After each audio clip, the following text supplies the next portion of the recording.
घुटने में दर्द इसलिए चालू होता है एज के साथ साथ क्योंकि हमारा घुटना घिसता है। सीधी बात यही है ना। घिसने का मतलब क्या है माता जी कि ये हमारे घुटने पे कवरिंग रहती है कार्टिलेज की मोटी, अभी घिसेगी तो ऐसी हो जाएगी, सो दर्द चालू हो गया। अब ये चीज़ घिसे नहीं, उसके लिए कुछ तो इंसान कर सकता है। क्या कर सकता है? अगर आप चाहते हो कि आपका घुटना घिसे नहीं तो एक एंटी एजिंग एक्सरसाइज होती है घुटने की अलग, जो नॉर्मल जिम की एक्सरसाइज नहीं है, वो अलग शेड्यूल है पूरा एंटी एजिंग, ताकि आपको घुटना घिसे। वो हमें सप्ताह में एक बार करनी है।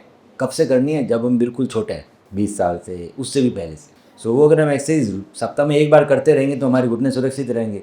वही एंटी एजिंग एक्सरसाइज मैं कंधे में करता रहूँगा तो कंधे सुरक्षित रहेंगे। ये अलग तरीके की एक्सरसाइज है जो स्पोर्ट्स फिजियोथेरेपिस्ट और ऑर्थोपेडिक सर्जन मिलकर बना। पहली चीज़ तो ये है, इसमें और कोई ऑप्शन नहीं कि अगर आप चाहते हो आपका पेन चला जाए तो घुटने बदलनी पड़ेगी। आप घुटने पूरे ख़राब करके लाए हो।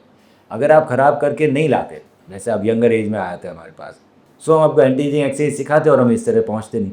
अगर आप कम घिसा के लाते, मतलब इतना मोटा काट लीजिए, इतना ही घिसा, बाकी बचा हुआ है, सो तो उसको रीजनरेट कर सकते थे। तो सबसे अच्छे सेल कहाँ से निकलते हैं? पेट से। यहाँ से, यहाँ सुई डालते हैं, सक कर लेते हैं, उसको फिर प्रोसेस करते हैं, कई सारे प्रोसेस होता है, उस समय स्टेम सेल लगने वाले, वो स्टेम सेल मैंने आप दोनों घुटने में डालता हूँ, सो हमारे घुटने के कार्टिलेज रीजनरेट होते हैं।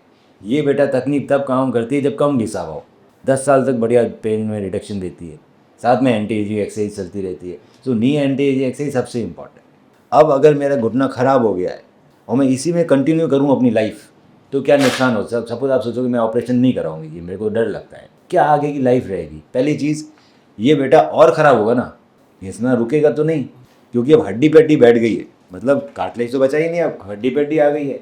अब हड्डी पे हड्डी आ गई तो एक तरफ की हड्डी ज़्यादा घिसने लगी है, तो हमारा घुटना टेढ़ा होने लगा है। टेढ़ा होने से क्या नुकसान होता है कि मेरा बाहर का लिगामेंट लंबा हो रहा है, अंदर का लिगामेंट छोटा हो रहा है। फ्यूचर में जब हम नी रिप्लेसमेंट करेंगे तो ये लिगामेंट तो बदले नहीं जाएंगे बेटा, ये तो चाहिए होते हैं मुझे नी रिप्लेसमेंट पे। MCL LCL दोनों चाहिए होते हैं, बीच वाले कंपोनेंट बदल जाते हैं। तो अगर ये मेरा ज़्यादा ढीला हो गया तो मुझे ये कंपोनेंट मोटा लगाना पड़ेगा, तो ज़्यादा चलेगा नहीं। एक बात इंपॉर्टेंट है, वो समझो कि अगर मैं जितना ज़्यादा घुटना टेढ़ा करा के लाऊंगा उतना ही मेरा सर्जरी का रिजल्ट ख़राब होने वाला है, पहली चीज़। दूसरा, सर्जरी के कंपोनेंट महंगे आने वाले हैं, फिर हिंज नहीं आएगा, दोनों आपस में जुड़े रहेंगे, ज़्यादा साल चलेगा नहीं। सो मेरा नी रिप्लेसमेंट ज़्यादा भी नहीं चलेगा और कम भी चलेगा और ख़राब भी चलेगा। तो टाइमली सर्जरी करवानी चाहिए। दूसरा, अगर सर्जरी नहीं कराओगे तो चलना बंद हो जाएगा माता जी का, कुछ समय बाद बंद होगा तो क्या होगा? मोटापा बढ़ेगा, डायबिटीज़, हाइपरटेंशन, 10 तरह की चीज़ें आएगी। तो क्वालिटी तो बिल्कुल ही ख़राब हो जाएगी ना माता जी। आप